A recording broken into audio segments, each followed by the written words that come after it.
আজকে সেহরিতে খাবার নিগে এই যে কই মাছটি ভাজমো। এনে বিলের একবারে দেশি কই ছোট ছোট।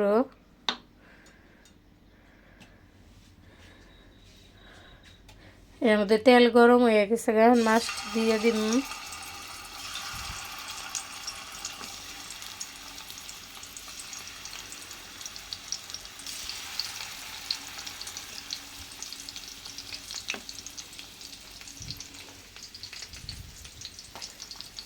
মাছ ভাজাটা গরম গরম ভাত খামো। প্রতিদিন খালি তরকারি আর ভর্তাটা খাই, আজকে হেজিনতে মাছ ভেজে নিলাম। আমার মাছ ভাজা হয়ে গেছে গা, এখন নিয়ে যাইয়া গরম গরম ভাত খাম।